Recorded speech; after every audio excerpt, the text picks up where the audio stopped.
ya.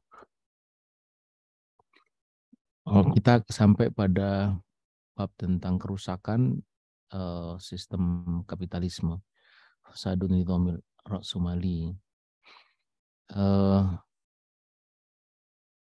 Yang disorot utama dari buku ini adalah tentang apa yang disebut sebagai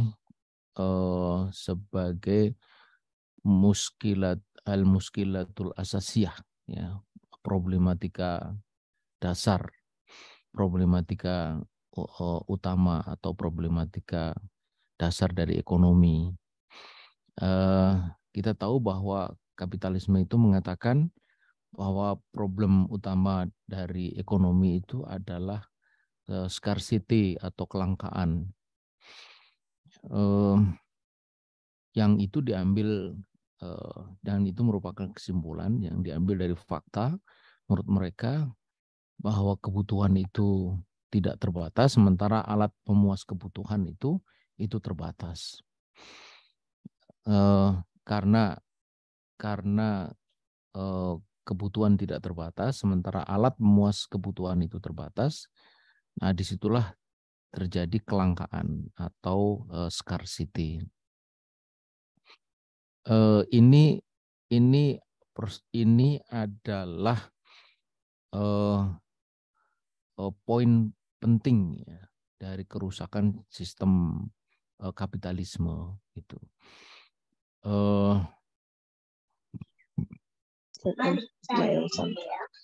Bayar pajak itu dosa gak, Mas?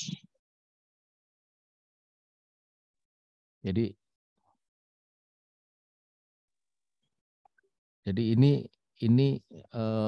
ini adalah fikroh yang menjadi asas dari nizamul ra'sumali, ya, wa ala asasiha yaqumu hadan nizam. Dan di atas asas inilah berdiri sistem itu yaitu scarcity. Maka kemudian solusinya apa? Solusinya itu meningkatkan produksi,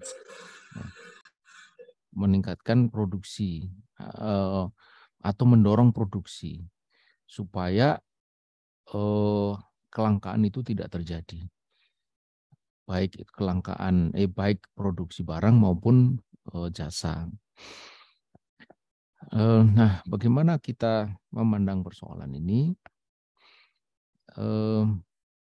Sekilas memang tampak masuk akal bahwa kebutuhan manusia itu tidak terbatas, alat pemuas kebutuhan itu terbatas. Nah, cuma yang dilupakan oleh kapitalisme ini adalah bahwa dia tidak memisahkan antara kebutuhan dan keinginan. Kebutuhan dan keinginan. Berbeda antara kebutuhan dan keinginan itu. Ya. Kebutuhan pun itu juga kebutuhan itu pun juga ada bermacam-macam. Kalau di dalam pembahasan di dalam kitab lain itu, manusia itu sesungguhnya memiliki dua kebutuhan.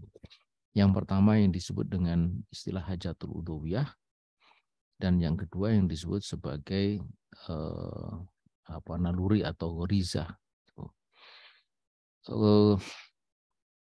Hajatul udhawiyah di situ ada makan, minum, buang hajat, ya, yang itu memang harus dipenuhi.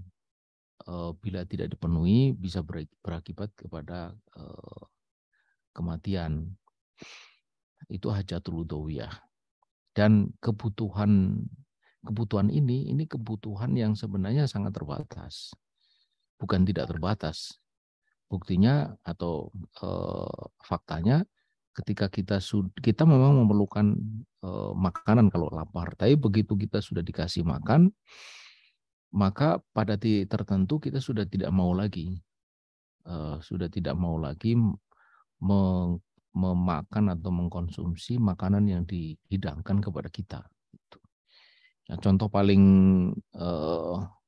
menarik adalah kalau kita kalau kita datang ke restoran yang all you can eat itu, ya misalnya kita bayar 200.000 gitu, ya kemudian kita boleh makan apapun. Di awal-awal mungkin kita masih semangat ya makan semua, ingin makan semua muanya. Tapi begitu satu dua piring sudah masuk ke perut kita, mulailah selera untuk mengkonsumsi makanan yang lain itu langsung turun drastis. Sama juga kalau kita ini buka puasa. Sebelum buka puasa itu rasanya semua mau kita makan. Tapi begitu beduk maghrib tiba, kita memakan 1-2 butir korma umpamanya, kemudian ada makanan kecil, lalu minum air, teh manis panas umpamanya gitu. Seketika itu selera untuk yang tadi ada yang seolah-olah ingin memakan semua muanya itu langsung bukan hilang tapi turun gitu. Yang itu kalau kemudian langsung diisi dengan makan berat, makan nasi, biasanya langsung kenyang dan selesai gitu. Yang kita bayangkan bahwa kita akan makan semuanya itu ternyata tidak terjadi. Itu menunjukkan bahwa sebenarnya kebutuhan itu dalam hal ini hajatul udhawiyah itu terbatas gitu. Terbatas, dia bukan tidak terbatas. Begitu juga dengan minum, begitu juga dengan yang lain-lainnya gitu. Kemudian yang kedua, kebutuhan akan naluri atau ghorizah. Ghorizah di situ ada ghorizatul baqa, ada ghorizatul nau, ada ghorizatul tadayun. Ya, ambil contoh misalnya naluri atau ghorizatul nau, tertarik kepada lawan jenis. Itu adalah satu kebutuhan yang sebenarnya jikalau tidak dipenuhi itu tidak mengapa, dalam arti tidak menimbulkan kematian, paling hanya menimbulkan kegelisahan gitu. Dan ketika itu dipenuhi juga ternyata bukan tidak terbatas gitu, karena kemampuan orang itu di dalam berhubungan suami istri itu ada batasnya. Jadi bukan tidak ada batasnya, ada batasnya gitu. Jadi ini semua menunjukkan bahwa perkataan atau ungkapan yang mengatakan bahwa kebutuhan tidak terbatas itu tidaklah benar. Itu hanya memang kalau kita bicara tentang keinginan, itu yang tidak terbatas. Itu kebutuhan itu sesuatu yang memang diinginkan, yang diperlukan. Ya, itu kebutuhan. Tetapi kalau keinginan itu sebenarnya tidak diperlukan, hanya kita ingin. Misalnya kita sudah punya rumah, lalu ingin punya rumah yang kedua. Sudah punya rumah yang kedua, pengen rumah yang ketiga. Ya dia pikir-pikir bagus juga kalau ada punya rumah di daerah gunung dingin gitu. Setelah punya rumah di daerah pegunungan, kemudian lama di situ nggak lihat laut. Lalu dia ingin punya rumah di tepi pantai supaya setiap hari lihat laut. Itu sudah setiap hari lihat laut, bosan juga. Lalu dia ingin punya rumah yang dekat kota karena kalau ke kota macet, di tengah-tengah kota, apartemen misalnya. Sudah tinggal kota dia rindu juga pegunungan. Nah, inilah yang disebut dengan keinginan yang tidak terbatas. Keinginan itu bila diikuti memang tidak ada titiknya, dia akan terus meminta ya pemenuhan meskipun sebenarnya tidak diperlukan. Faktanya kan kita itu tinggal hanya di satu rumah, tidak mungkin kita tinggal pada saat yang sama di 2 rumah. Kita hanya perlu satu kamar, kita tidak mungkin tidur di 2 kamar sekaligus. Di dalam satu kamar itu kita hanya perlu 1 ranjang. Bolehlah mungkin ranjang yang sangat besar 2x2 gitu. Tapi toh tidur kita itu ya paling hanya bisa mengokupasi separuh aja udah hebat itu. Kalau orang tidurnya tertib itu dengan ranjang ukuran 120 juga udah cukup gitu. Kalau ada ranjang 2, apalagi 3 itu pasti akan dikeluarkan dari kamar itu. Mengapa? Karena kita tidak memerlukan. Kita hanya perlu sepasang sepatu. Kita tidak mungkin memakai 2 pasang sepatu sekaligus. Tapi kalau kita bicara tentang keinginan, kita ingin punya sepatu hitam, setelah itu sepatu coklat, setelah itu sepatu putih, setelah itu sepatu olahraga, setelah itu sepatu untuk kondangan, setelah itu sepatu untuk santai, dan sebagainya. Akhirnya koleksi sepatu bisa sangat banyak. Imelda Marcos itu dia punya koleksi sepatu sampai 2000 pasang. Kebayang nggak oleh kita, andai setiap hari dia ganti-ganti, dia akan memakai sepatu yang nomor 1, itu kira-kira berapa itu 7 tahun kemudian, ya kan? Kalau ganti-ganti tiap hari kan 360 sekian gitu. Kalau 2000 kan kira-kira 5 atau 6-7 tahun kemudian. Begitu juga adiknya Raja Brunei, Hasan al-Bolkiah itu dia punya mobil mewah itu 400. 400. Kalau setiap hari dia pakai, baru setahun kemudian dia balik lagi untuk garasi saja sudah luar biasa itu. Kalau masing-masing dipanasi 1 menit aja udah 400 menit. Kan 400 menit berapa jam itu? Jadi sebenarnya kebutuhan itu bukan tidak terbatas. Kebutuhan terbatas. Yang tidak terbatas adalah keinginan. Gitu. Jika demikian maka persoalannya itu bukan kelangkaan. Gitu. Bukan kelangkaan. Nah inilah kekeliruan paling mendasar yang ada pada sistem kapitalis, yang akhirnya mereka itu menjadikan itu sebagai problem utama dari ekonomi, yang solusinya adalah produksi to produce misalnya rumah, dia produksi rumah, makanan dia produksi makanan, pakaian produksi makanan gitu. Tapi ternyata tetap saja ada orang-orang yang dia itu tidak bisa berpakaian atau tidak punya rumah, ya. Nah, itu menunjukkan bahwa persoalannya itu bukan pada kelangkaan, tapi ada soal yang lain. Nah, jadi itu apalagi kemudian bahwa kebutuhan manusia itu bukan hanya soal-soal yang terindra. Ya. Tadi kan kita bicara tentang makanan, minuman, segala macam itu hal-hal yang terindra. Ada kebutuhan-kebutuhan yang tidak terindra, yang itu luput dari pembahasan kapitalisme. Gitu. Misalnya kebutuhan tadi sebenarnya sedikit sudah disinggung, yaitu warisah tadi. Warisatu tadayun, kebutuhan untuk mentaktiskan, ya, atau memuliakan sesuatu yang dianggap azim. Tuh. Dalam hal ini kalau kita sebagai seorang muslim tentu saja Allah SWT, kebutuhan ibadah. Tuh. Itu tidak tercover di dalam sistem kapitalis. Itu. Bahkan dalam beberapa hal itu dianggap sebagai perbuatan sia-sia. Itu.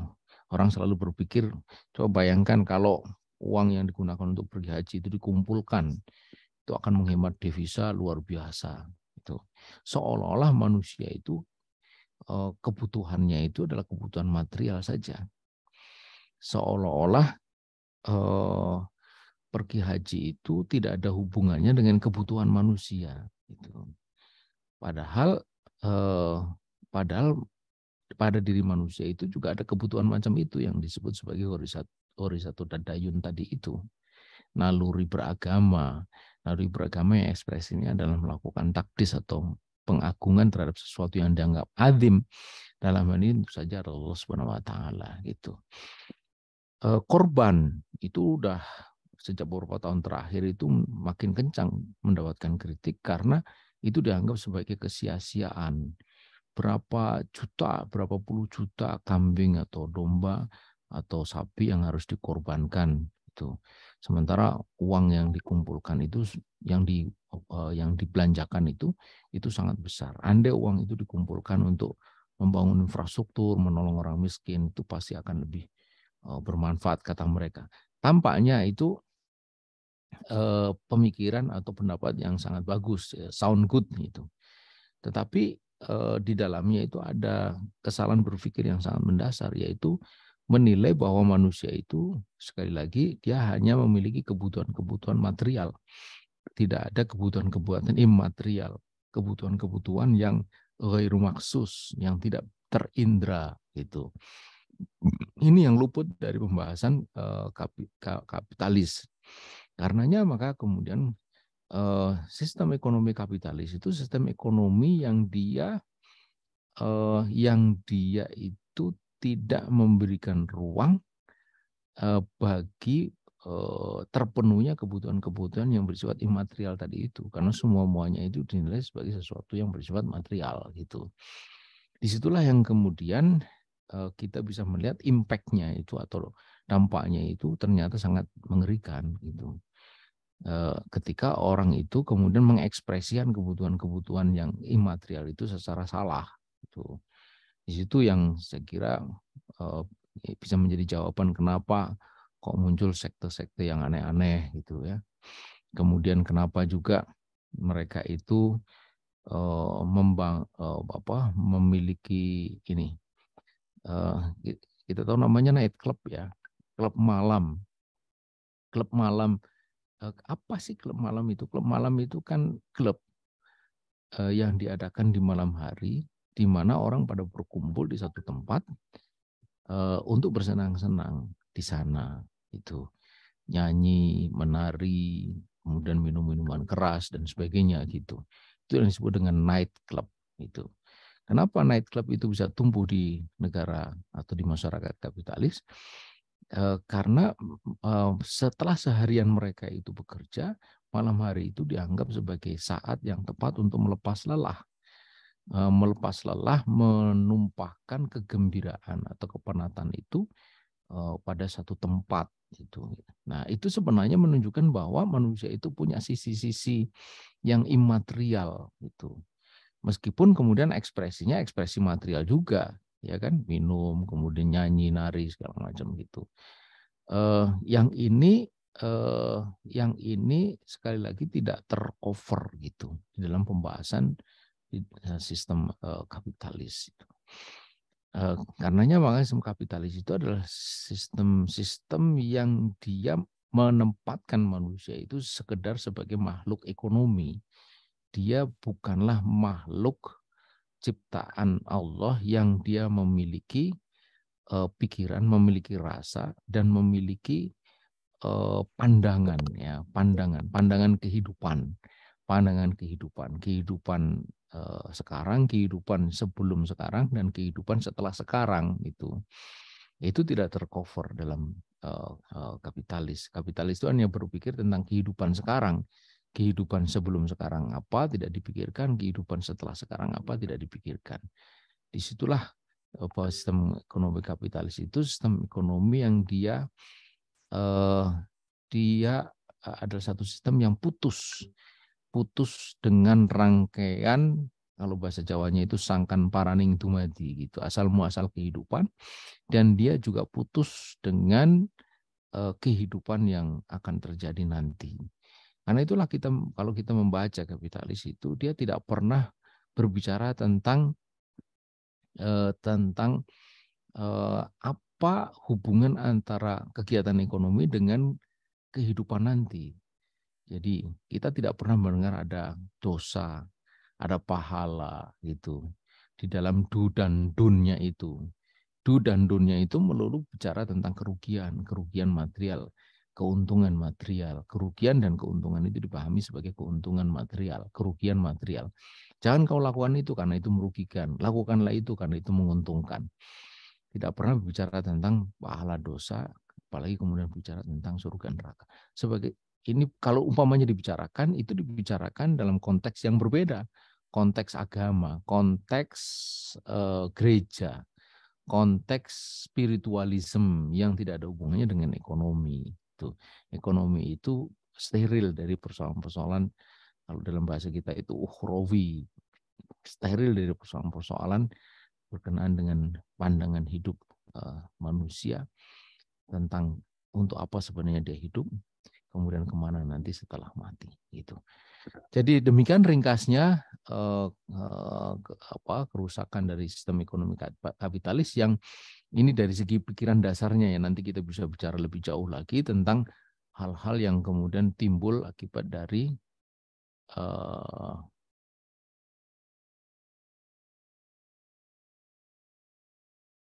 gitu ya. Baik, saya pikir cukup dulu sampai di sini. Kalau mungkin ada yang mau ditanyakan, monggo. Ya, alhamdulillah.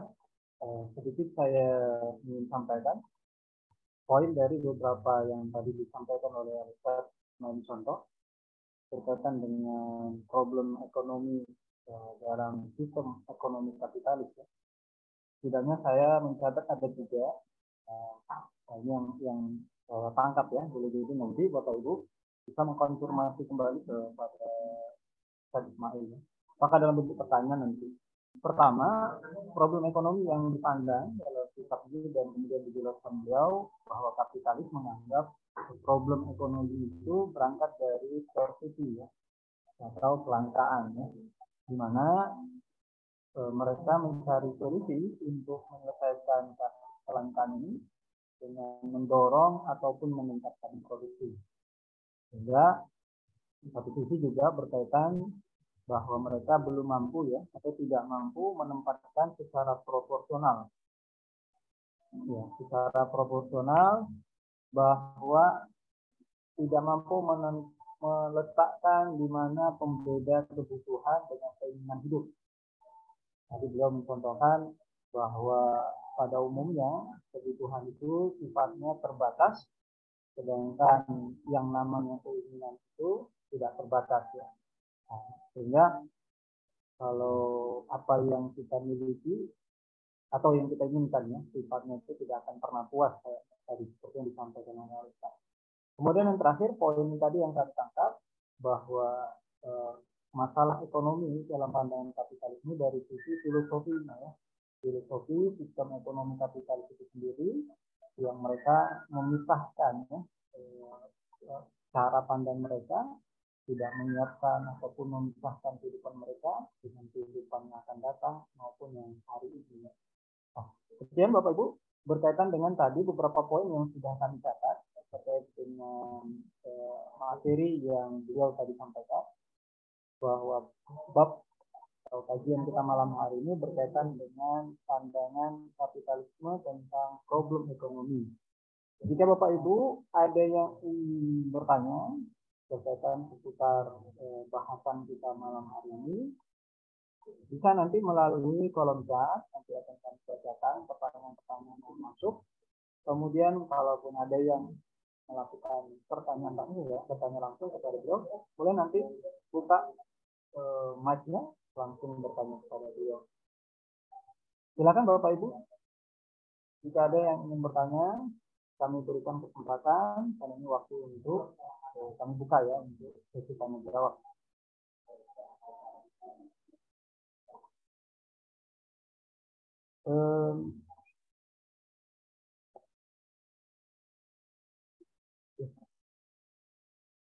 Oke, ini ada penanya pertama nih Ustaz. Mohon maaf, kalau Mbak atau Ibu ya, mohon maaf kalau salah dalam penyebutan. Mbak Priscilia, ya, boleh, monggo Bu atau Mbak bertanya langsung kepada Ustaz apa yang ingin dipertanyakan. Ya, assalamualaikum warahmatullahi wabarakatuh. Waalaikumsalam. Ustadz, yang mau saya tanyakan itu ya karena terkait kami masih ada di Turki, kemudian juga kita lagi dalam kondisi musibah. Ini sebenarnya kalau misalnya dalam sistem kapitalis, bagaimana sebenarnya negara memandang tentang kepemilikan rumah yang sebenarnya, karena sebenarnya memang sebelum gempa pun sebenarnya banyak ya kasus-kasus masalah perumahan juga sih di sini gitu kan, yang seperti misalnya diadakan rumah toki yang kemudian itu katanya dari pemerintah, kemudian rakyat yang usia 60 tahun ke atas yang masih belum memiliki rumah itu bisa mulai seperti kayak kita memiliki rumah kontrakan dicicil bulanan, kemudian nantinya sampai terkumpul semua menjadi hak milik kayak gitu. Tapi ternyata di lapangan itu tidak itu hak milik gimana sih? Itu hak pakai tapi tidak menjadi hak milik gitu. Nah itu, tapi kondisinya rakyat itu masih banyak yang mereka mencoba memakai logika, kita kan udah bayar, kalau kita udah bayar itu pasti udah jadi hak milik kita. Tapi kan pemerintah punya kebijakan tersendiri. Nah ini yang kemudian membuat kita sebenarnya agak cukup confused sebenarnya, karena memang balik lagi ini sistem kapitalis, memang mereka mengedepankan materi semata. Nah, kemudian kondisi sekarang membuat saya juga bertanya-tanya, bagaimana kemudian negara memandang ketika banyak rakyat tidak memiliki rumah lagi gitu kan, karena banyak rumah yang rata dengan tanah dan banyak daerah yang kemudian sudah tidak layak huni gitu karena sudah kondisi retaknya itu sudah sangat parah. Nah, ini kira-kira kalau misalnya dalam sepemahaman Ustadz, negara kapitalis hari ini kira-kira akan memberikan solusi seperti apa? Lalu bagaimana sebenarnya Islam memberi solusi atas problematika ini, Ustadz? Terima kasih. Assalamualaikum. Waalaikumsalam warahmatullahi wabarakatuh. Ya, yang pertama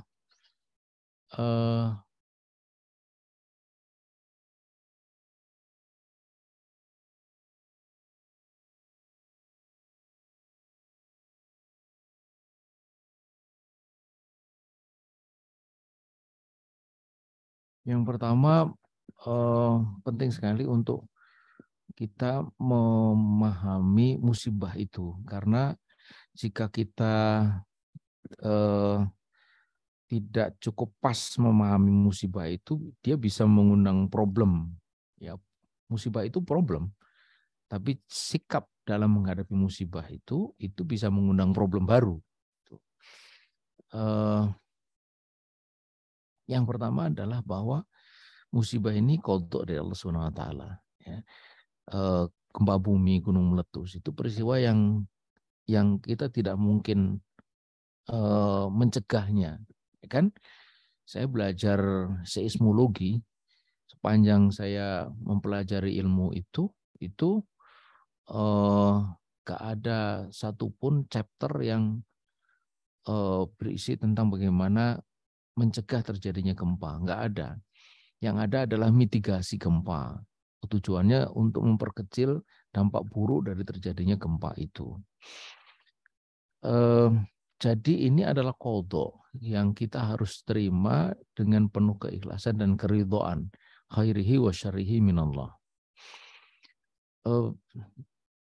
Dan sebagai qadha itu tidak ada lain, kita harus menerima dengan penuh kesabaran. Sebagaimana Allah katakan, ya, wabassiris sabirin. Berikanlah kabar gembira kepada orang yang sabar. Ini ayat juga sebenarnya agak aneh. Maksudnya orang yang tertimpa musibah itu kan umumnya itu susah, ya. Tetapi mengapa Allah Subhanahu wa taala menyebut berilah kabar gembira kepada orang-orang yang sabar itu? Yakni alladzina idza asobathum musibah qalu inna lillahi wa inna ilaihi raji'un. Yaitu orang-orang yang ketika tertimpa musibah itu dia segera menyadari bahwa musibah itu qadha dari Allah Subhanahu wa taala yang disertai dengan kesadaran tauhid, mengucapkan kalimat istirja itu, bahwa segala sesuatu itu lillah, ya. Kita ini hari punya anak, punya saudara, punya harta, punya rumah, segala macam itu sesungguhnya semuanya itu milik Allah itu. Wa inna ilaihi raji'un, dan semuanya itu akan kembali kepada Allah. Dulu kita lahir tidak punya apa-apa, lalu punya. Ya, sekarang tidak punya apa-apa lagi. Itu artinya kan sebenarnya kembali ke titik nol kan, titik asal gitu. Nah, ini penting kesadaran semacam ini. Musibah itu adalah satu ujian yang diberikan oleh Allah Subhanahu wa taala tidak lain adalah untuk meningkatkan derajat. Untuk menurunkan derajat itu tidak perlu ada ujian, ya. Untuk naik dari SD ke SMP ujian, SMP ke SMA ujian, SMA ke perguruan tinggi ujian, mau lulus sarjana ujian. Untuk turun kelas tidak perlu ujian. Jika lulus dia akan naik pangkat derajatnya. Bahkan juga ujian itu akan mengurangi dosa. Ya, itu bentuk cintanya Allah kepada kita gitu. Dalam suatu hadis disebutkan idza ahabbal qaum ibtalahum. Apabila Allah itu mencintai satu kaum, maka Allah akan mengujinya. Dan pahalanya besar beriring dengan besarnya ujian itu. Inna idhamal jazai ma idhamil balai. Sesungguhnya besarnya pahala itu beriring dengan besarnya ujian. Dan siapa saja yang menerima dengan ikhlas, maka insya Allah akan berkurang dosanya. Gitu. Dikatakan di sana bahwa tidak ada musibah hatta hanya tertusuk duri itu kecuali dia kafarallahu sayyati, kecuali Allah itu mengkafarat atau menghapus kesalahan-kesalahan dia itu. Jikalau kemudian meninggal, maka misalnya yang gempa bumi itu mati syahid. Mati syahid dalam hadis Sahih Bukhari Muslim disebutkan asuhadau itu khamsatun, ada 5. Yang pertama mat'un, yang kedua mad'bun, ya, yang ketiga itu al-gharik, yang keempat itu sahibul hadmi. Jadi mereka yang tertimpa bangunan, yang tenggelam, kemudian yang kena penyakit mabtun itu penyakit perut, kemudian matun itu penyakit menular seperti COVID kemarin itu dia matinya mati syahid akhirat. Ya. Ada syahid dunia akhirat, ada syahid dunia, ada syahid akhirat. Orang syahid mati syahid dunia akhirat adalah orang yang mati dalam perang membela agama, membela Islam, yang dia lakukan dengan ikhlas, itu syahid dunia akhirat. Jadi dunia diperlakukan sebagai orang yang mati syahid, dikubur seperti apa adanya, tidak dimandikan, pakai pakaian yang dia kenakan pada waktu itu. Nanti di padang mahsyar dia dibangkitkan dalam keadaan seperti itu juga. Jadi kalau isi perutnya berurai juga gitu, darah menetes juga. Bedanya kalau di padang mahsyar darah itu bukan anyir tapi berbau harum, lebih harum dari minyak kasturi. Itu syahid dunia akhirat. Kalau syahid di dunia diperlakukan sebagai syahid tapi ditolak amalnya oleh Allah Subhanahu wa taala karena dia berperang itu untuk supaya dia dicap sebagai pahlawan misalnya, atau ingin mendapatkan ghanimah.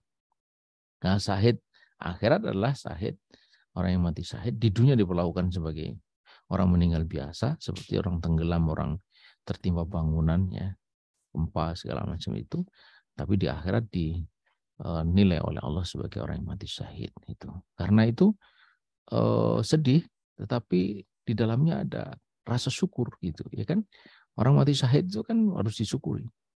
Kemudian dosa-dosanya diampuni, pahalanya banyak. Bahkan Nabi mengajari kita itu untuk berdoa dengan doa yang luar biasa itu. Allahumma ajirni fi musibati, ya Allah berikanlah pahala dalam musibahku itu, ya gitu. Wahluf li khairum minhu, dan gantikanlah untukku yang lebih baik daripada itu. Ini doa diajarkan oleh Nabi kepada Ummu Salamah itu. Meskipun Ummu Salamah sempat merasa bahwa lalu siapa yang lebih baik dari Abu Salamah ketika dia ditinggal oleh suaminya. Suaminya luar biasa, ini pahlawan perang Badar, perang Uhud. Rasanya tidak ada yang lebih baik daripada Abu Salamah.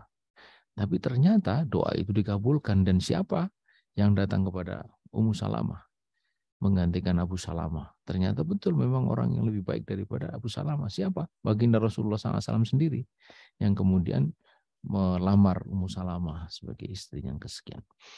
Jadi itulah, ini penting sekali ya sikap menghadapi musibah itu. Lalu berikutnya bahwa kita ini memang dituntunkan untuk mengikhtiarkan tadi itu, mengikhtiarkan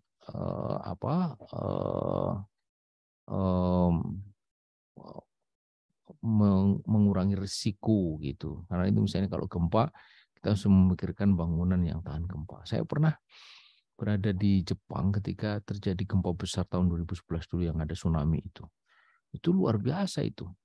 6,7, 5,9, 6,2, bangunan tinggi kuyak-kuyak, nggak ada satupun yang runtuh.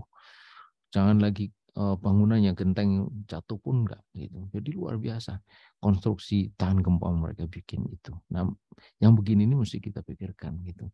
Sebagaimana Nabi bilang, kalau ada matun, wabah yang sudah ada di situ jangan keluar. Yang dari luar jangan datang ke situ. Itu kan menunjukkan bahwa ada rasionalitas di dalam kita menghadapi musibah itu. Jadi mitigasi gempa itu penting sekali. Mitigasi bencana maksud saya. Kemudian yang ketiga adalah bahwa kita ini diminta untuk membantu saudara kita yang dalam kesusahan. Itu meringankan beban. Itu. Yang pertama tentu saja adalah keluarga, karib kerabat dekatnya. Itu. Jika karib kerabat dekatnya itu juga tertimpa musibah sebagaimana tsunami Aceh dulu, itu satu kampung bahkan satu kota habis, itu, maka kewajiban untuk membantu itu merembet ke atau mencapai orang-orang yang lebih jauh daripada itu. Gitu. Dan itu kesempatan untuk kita mendapatkan pertolongan dari Allah Subhanahu wa taala. Nabi mengatakan innallaha fi aunil abdi maka al abdu fi auni akhihi. Allah akan menolong hambanya sebanyak hambanya itu menolong saudaranya. Jadi kalau ada orang yang susah minta tolong itu jangan dianggap sebagai mengganggu ya, ngurusui kalau orang Jawa bilang. Tapi ini kesempatan untuk kita bisa mendapatkan bantuan dari atau pertolongan dari Allah Subhanahu wa taala gitu. Nah, jika masih juga belum mencukupi, maka tentu saja negara punya kewajiban untuk menolong mereka-mereka yang tertimpa musibah. Untuk musibah skala besar seperti tsunami Aceh, gempa Jogja, gunung meletus Merapi, termasuk juga yang ada di Turki sekarang ini saya kira memang negara wajib untuk turun tangan karena dialah yang memiliki seluruh potensi, kekuasaan, kewenangan, peralatan dikerahkan untuk secepat mungkin menolong mereka-mereka yang tertimpa musibah itu gitu. Yang jadi problem besar di Turki ini kan bangunan banyak yang roboh, dugaannya itu ada banyak orang yang tertimbun di situ. Karena itulah maka tidak mudah untuk menolong mereka. Ini berbeda sekali misalnya dengan gempa Jogja. Gempa Jogja itu melanda kampung ya, desa yang umumnya itu rumah sederhana. Sedemikian sehingga dengan effort yang kecil itu sudah langsung bisa dapatkan korban yang ada di situ. Tapi kalau ini kan di kota, bangunan-bangunan tinggi pada runtuh. Jadi negara harus turun tangan. Nah, menyangkut pertanyaan tadi itu, tentu berpulang kepada ketentuan-ketentuan dari awal. Gitu. Negara memang punya kewajiban untuk memberikan sarana untuk tinggal, ya misalnya dengan cuma-cuma atau menyewa gratis, menyewa murah maksud saya, dengan cuma-cuma atau menyewa murah itu. Menyewa murah itu supaya nanti ketika sudah tidak diperlukan bisa dipakai yang lainnya. Bahkan juga sebenarnya negara bisa juga memberikan itu dalam skema yang disebut dengan ita'ud daulah, pemberian oleh negara itu. Dulu Bilal diberikan tanah oleh baginda Rasulullah SAW seluas kuda berlari sampai capek. Jadi boleh negara itu memberikan apa yang menjadi milik negara untuk rakyatnya. Nah karena itu maka ini mesti diteliti yang tadi pertanyaan, yang ditanyakan tadi itu. Ini awalnya itu apakah ini pinjaman, sewa, atau hibah itu. Kalau hibah tentu saja itu menjadi milik dia. Tapi kalau pinjaman harus kembalikan kepada yang meminjami. Kalau sewa ya tentu saja menjadi milik dari yang menyewakan. Gitu. Saya kira itu ya, yang bisa saya.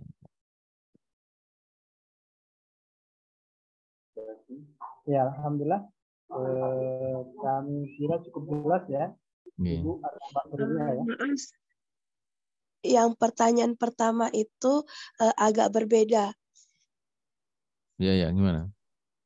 Iya, pertanyaan saya yang pertama itu Ustadz terkait dengan perumahan itu, ini jauh sebelum terjadi musibah, pemerintah Turki itu mengeluarkan apa ya, salah satu alternatif rumah toki kita sebutnya seperti itu rumah untuk para orang tua yang umur 60 tahun ke atas atau 65 tahun ke ya, atas yang ya, itu masih belum memiliki rumah. ya, Nah, makanya mereka sistem bayarnya itu seperti sewa. ya, Akan tetapi pihak pemerintah ini itu hanya memberikan hak pakai. ya pakai Jadi ya, kalau jadi sebenarnya mereka tidak memiliki hak jual. ya, ya berarti betul, Nah, jelas. kalau Berarti di dalam Islam seperti ini apakah lazim gitu? lazim. Jadi negara itu memberikan tempat untuk bisa dia tempat tinggal gitu. Jadi tempat tinggal itu tidak berarti harus orang itu punya gitu. Jadi kita ini kan harus tercukupi kebutuhan sandang, papan, pangan, ya kan? Kalau sandang memang harus dipakai, pangan itu harus dimakan, tuh. Tetapi kalau papan itu yang penting itu bahwa kita ini punya tempat tinggal. Punya tempat tinggal. Tidak dipersyaratkan bahwa kita ini harus punya rumah. Yang penting kita bisa bisa menempati rumah itu. Karena itu skemanya bisa dia itu hibah diberikan, bisa dia itu pakai cuma-cuma gitu ya. Kalau hibah berarti kalau hibah itu berarti penyerahan kepemilikan zatnya maupun manfaatnya, itu hibah kan? Itu. Jadi kepemilikannya pindah juga, diterima kepada orang itu, diterimakan kepada orang itu. Manfaatnya juga. Tapi kalau pinjam berarti dia hanya memanfaatkan saja, tapi milik barangnya itu tetap ada negara atau sewa murah. Nah, gitu. Jadi jikalau awalnya itu memang punya negara, hanya dipakaikan atau diberikan hak pakai kepada mereka yang sudah berusia di atas 60, maka begitu sudah tidak ada lagi orang itu, haknya kembali lagi kepada negara kalau memang skemanya seperti itu. Gitu ya. Oh iya, terima kasih Iya, Ustadz. sami-sami. Alhamdulillah, berarti cukup clear ya Pak Peristinya. Kemudian ada pertanyaan dari kolom chat ini Ustaz. Pertanyaannya dari, mohon maaf kalau salah penyebutan, Ibu atau Pak Umum ya. Iya. Ini agak lebih maju nih pembahasannya. Beliau bertanya tentang Iya. Jadi nilai satu barang dan nilai guna gitu. Jadi begini, ini memang di dalam realitas kita ini berhadap-hadapan dengan kenyataan bahwa satu barang itu meskipun nilai gunanya sama, tapi nilai suatu barang itu bisa sangat tinggi. Contohnya arloji atau jam tangan, kan? Jam tangan nilai gunanya apa? Dia sebagai alat penunjuk waktu, kan? Itu penunjuk waktu. Tapi lihat berapa nilai dari barang itu. Ada yang 1 juta, ada yang 2 juta. Ronaldo itu pakai jam tangan 14 miliar. 14 miliar. Apakah yang 14 miliar itu nilai gunanya berbeda dengan yang 1 juta? Sama. Nilai gunanya sama kan, penunjuk waktu. Apakah yang 14 miliar itu waktunya jadi sehari 25 jam? Kan enggak juga. Ya kan? Nah, itu. Nah, jadi kapitalis itu telah menempatkan barang itu tidak semata-mata pada nilai guna, tapi juga nilai barang, nilai tukar, nilai jual dari barang itu. Yang itu dipengaruhi oleh faktor-faktor lain. Itu satu ya. Kemudian yang kedua, kadang-kadang nilai gunanya itu sebenarnya sudah tidak ada. Atau bahkan tidak boleh ada. Nah, tapi dia dinilai, dia punya harga di situ. Contohnya apa? Contohnya misalnya Homer.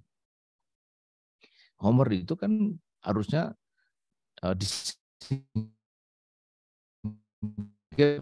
kan dibuang, bahkan di Madinah dulu sampai ada itu anggur itu satu botol harganya lebih dari 1,5 miliar, itu lebih 1,5 miliar. Nah, itu yang terjadi ini hari. Jadi kalau dalam sistem ekonomi Islam tidak akan terjadi satu barang yang tidak punya nilai guna lalu dia punya nilai jual dari barang itu. Tidak pernah terjadi karena barang yang haram itu tidak boleh menjadi komoditas. Idza haramallahu syai'an harrama thamanahu. Kalau Allah mengharamkan sesuatu maka mengharamkan juga harganya. Itu satu. Kemudian yang kedua, kalau yang kedua ini masih bisa bahwa nilai guna dari suatu barang itu sebenarnya sama tapi nilai tukarnya bisa berbeda-beda. Itu masih mungkin. Meskipun itu akan dikendalikan oleh permintaan. Ini ada orang jual jam tangan 14 miliar, ada yang jual. Kenapa? Ada yang beli. Gitu. Kenapa dia beli? Itu. Kenapa dia? Karena dia punya uang. Kenapa dia uangnya digunakan untuk membeli ini? Karena, nah ini kalau dalam Islam itu kan dibatasi oleh apa? Oleh kewajiban. Kewajiban apa? Membayar zakat, kewajiban ibadah. Atau dibatasi oleh yang sunnah. Nah gitu. Ketimbang you belikan untuk jam tangan yang dia mubah, nggak sampai haram, mubah, lebih baik you salurkan uang yang 14 miliar tadi itu untuk yang sunnah, membantu fakir miskin, membantu dakwah, membantu masjid, membantu pesantren, membantu orang yang dalam kelaparan segala macam. Nah, gitu. Karenanya maka dalam kehidupan Islam itu yang begini-begini ini akan tercegah oleh cara berpikir orang yang punya uang yang melarikan uang itu kepada setelah wajib kepada yang sunnah. Nah, gitu. Paham ya?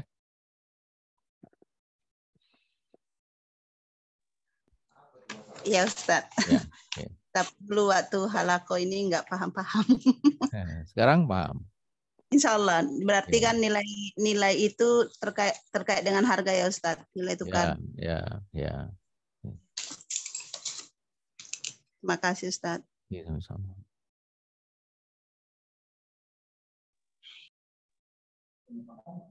Ya, oke. Kami ingin konfirmasi dulu. Ya, terima kasih sebelumnya kepada Imam. Pertanyaan mudah-mudahan pertanyaan ini buat kita semua ya bisa memahaminya. Kami ingin konfirmasi kembali kepada Bapak Ibu jamaah sekalian, masih ada yang ingin bertanya berkaitan dengan diskusi kita atau telah kita pada malam hari ini seputar persoalan problem ekonomi dalam pandangan kapitalisme ya. Sebenarnya Ustadz, kalau diizinkan saya punya satu pertanyaan yang mendesak. Ya apa? Monggo. Terkait pertanyaan di halaqah Ustadz Nijam Istimai, apakah seorang suami baru itu, maksudnya seorang istri, seorang wanita yang punya anak itu menikah, suami barunya itu tidak wajib menafkahi anak bawaannya itu Ustadz? Begini.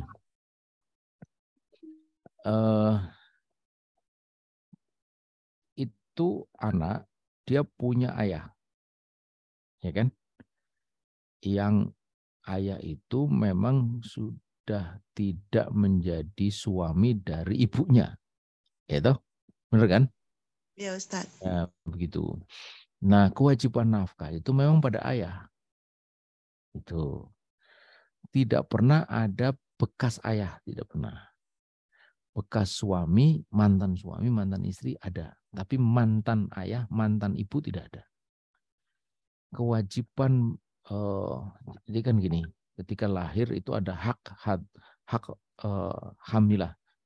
hamil pada ibu. Kemudian rodoah setelah lahir menyusui pada ibu. Hadonah pada ibu.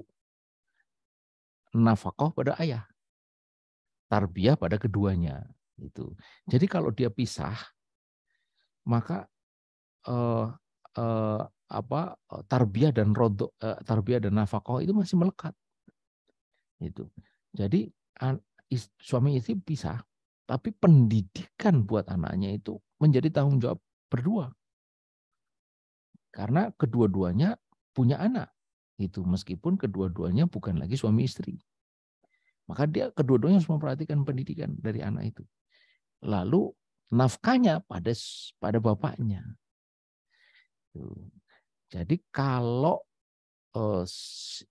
istri perempuan ini yang semula jadi ibu ini menikah dengan laki-laki lain menjadi suaminya, maka dia tidak punya kewajiban menafkahi secara syar'i anak itu, anak bawaan itu. Karena anak bawaan ini adalah anak dari bapaknya yang asli. Begitu secara hukum, ya, secara hukum. Nah, itu. Nah, hanya kemudian secara sosial, apalagi kalau dia masih kecil, dia tinggal bersama bapak bapak ini terusannya itu, tentu pada akhirnya kan apalagi kalau dia mampu, nah gitu, itu merupakan sodako dari bapak terusannya itu untuk memberikan nafkah kepada anak itu, gitu. Ya Ustadz, jelas. Ya. Terima kasih Ustadz. Ya. Alhamdulillah. Ya. Satu pertanyaan. Ya. Mungkin kalau memang tidak ada lagi pertanyaan, kita sembari nunggu ini. Kalau memang ada pertanyaan, ini menjadi pertanyaan. Oh ya, ada pertanyaan ini Pak. Saya tanya dulu. Semoga Ibu atau Mbak Ibu ya, Bu Ati. Bu Ati, silakan Bu.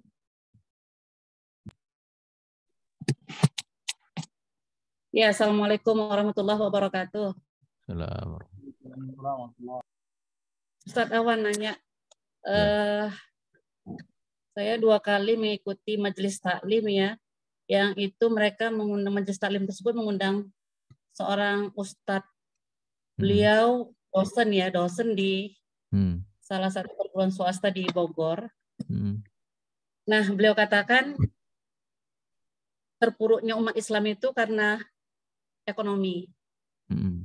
Dan dia mencontohkan bagaimana dia hanya seorang dosen tapi bisa keliling dunia gitu. Jadi dia ini kan diri dia yang sukses karena punya manajemen skill. Beliau katakan seperti itu. Yeah. Nah, pertanyaan saya apa yang dimaksud dengan manajemen skill menurut kapitalis atau ulama pada umumnya gitu ya. Yeah. Yang kalau saya pahami kan sumber kebangkitan itu akidah ya. Yeah. Itu saja Ustaz. Ya. Assalamualaikum. Assalamualaikum. Kita mesti membedakan antara problem umat dengan problem pribadi. Itu. Problem umat itu artinya problem umat secara keseluruhan. Problem pribadi itu problem orang per orang. Itu. Kesuksesan orang per orang itu tidak bisa dianggap sebagai kesuksesan umat. Sebagaimana juga problem orang per orang tidak bisa dianggap sebagai problem umat. Itu. Karenanya maka solusi problem umat itu tidak boleh disederhanakan dengan menggunakan solusi orang per orang. Kita mesti melihat problem umat itu sebagai umat. Itu. Kenapa umat ini mundur? Umat ini mundur ada banyak faktor, tapi yang pasti adalah umat ini mundur karena kemunduran cara berpikir umat. Cara berpikir tentang apa? Tentang persoalan-persoalan mendasar dalam Islam, tentang akidah, tentang kerangka pikir dari mana, untuk apa, kemana setelah hidup, dan seterusnya itu. Gitu. Artinya pemahaman Islam itu kemudian berpengaruh terhadap visi misi hidup dia. Itu. Kemudian yang kedua pada pengamalan Islam itu sendiri, pengamalan itu pada individu, keluarga, dan pada kehidupan bangsa dan masyarakat dan negara. Itu.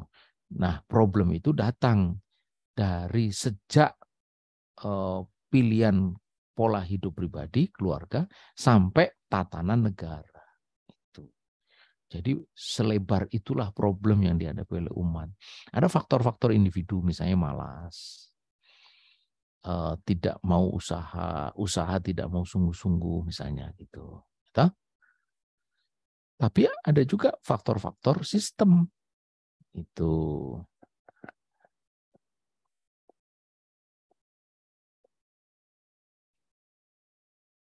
Nah, itu sistem kapitalistik yang membuat yang kaya makin kaya, miskin makin miskin. Itu kapitalisme itu memberikan beban lebih kepada orang per orang.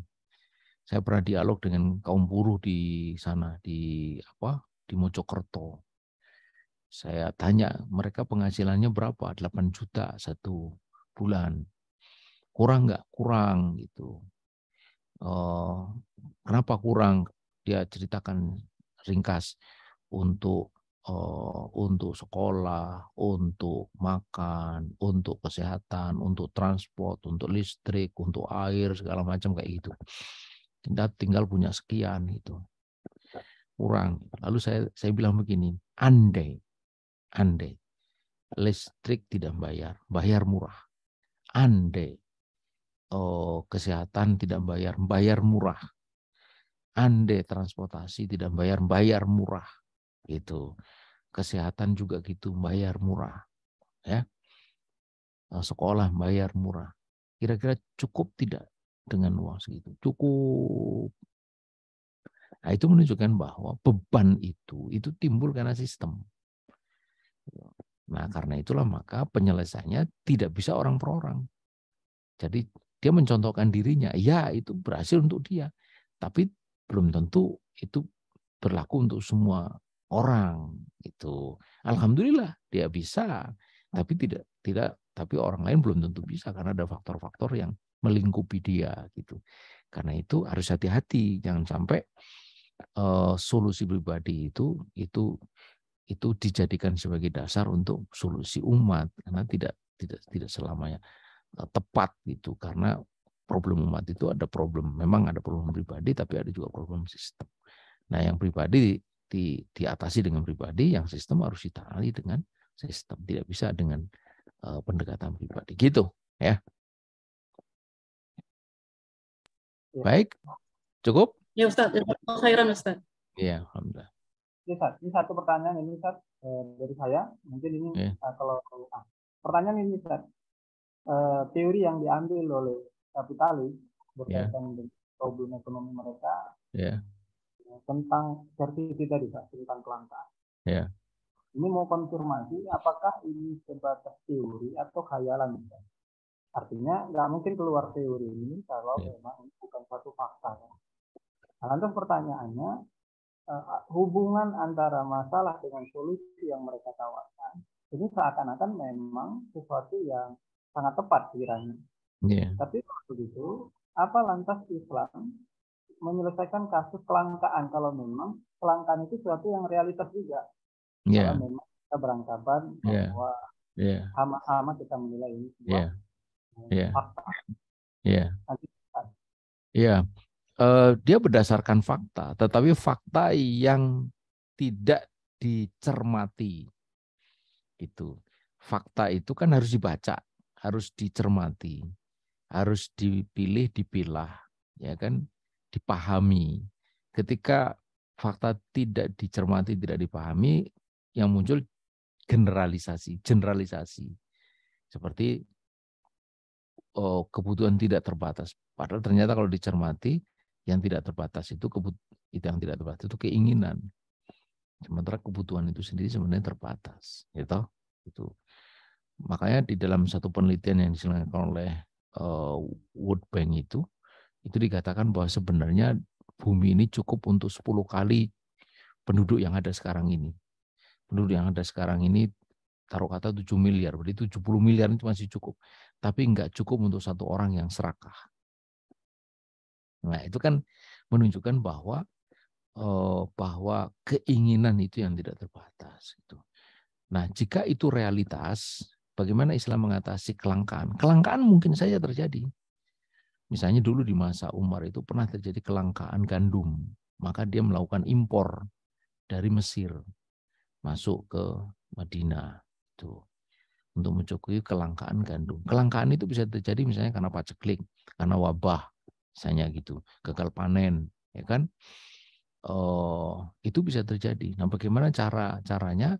Disitulah impor ekspor itu mungkin bisa dilakukan untuk mencukupi kebutuhan satu barang yang timbul, kelangkaan yang timbul karena satu sebab itu. Tetapi itu sifatnya adalah insidental.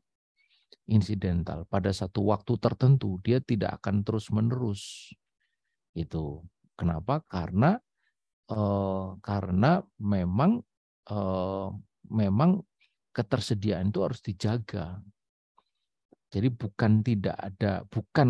maksudnya begini, kelangkaan itu bukan hal yang mustahil, bukan. Kelangkaan itu hal yang rasional, bisa terjadi. Gitu. Misalnya orang butuh makan, ini kan butuh ini ya, bukan keinginan nih, butuh makan, nasi misalnya gitu. Lalu tidak ada satupun orang yang menanam padi, pasti akan terjadi kelangkaan beras kan? Itu tidak ada yang mensuplai beras. Di dalam negeri tidak ada yang menanam, tidak ada panen, lalu tidak ada impor, ya pasti terjadi kelangkaan. Gitu. Jadi disitulah kita bisa mengatakan bahwa pada peringkat pertama memang negara memastikan tercukupinya kebutuhan-kebutuhan itu. Tercukupi kebutuhan-kebutuhan itu. Tetapi kebutuhan itu dipandang sebagai kebutuhan yang terbatas. Itu. Karenanya kita bisa memperkirakan misalnya konsumsi beras itu berapa dalam 1 tahun. Itu ada data-data itu, bisa dibaca, bisa dilacak. Karena tidak mungkin orang itu makan nasi tanpa batas, itu tidak mungkin. Itu. Nah, berarti negara ini harus mempersiapkan beras dalam 1 tahun itu katakanlah 2 juta ton misalnya atau 3 juta ton. Nah, panen berapa? Oh, panen itu 2 juta ton, berarti masih kurang 1 juta ton. Bagaimana cara menyelesaikannya? Mungkin impor. Tuh. Atau mungkin penanaman baru, maksudnya pembukaan sawah baru, misalnya pencetakan sawah baru, intensifikasi melalui pupuk, melalui kualitas benih, ekstensifikasi melalui pembukaan sawah-sawah baru dan seterusnya gitu. Jadi ada rasionalitas itu dalam ekonomi Islam itu juga ada, juga diterima juga. Gitu, ya. Ya, alhamdulillah Bapak Ibu jamaah sekalian, semua pertanyaan yang masuk sudah dijawab. Kami kira sudah kita padatkan ya. Kira-kira kan ada yang mau disampaikan untuk sesi malam ini? Baik, ya baik. Ini pembahasan mengenai ekonomi, ini pembahasan yang memang sebagiannya itu menyangkut perkara-perkara filosofis, teoritis, tapi sebagian ini menyangkut persoalan-persoalan praktis. Praktis karena kita hidup ini tidak bisa dilepaskan di soal-soal ekonomi kan gitu. Jadi menarik sebenarnya mendiskusikan soal ekonomi. Karena itu penting juga untuk kita memahami agar kita sendiri secara praktis tidak keliru di dalam melangkah. Karena ada banyak kegiatan-kegiatan ekonomi yang kita lakukan yang semuanya harus tetap di dalam koridor ketentuan syariah gitu. Baik, saya kira itu mudah-mudahan bisa dipahami dan mohon apabila ada kekurangan. Wassalamualaikum warahmatullahi wabarakatuh.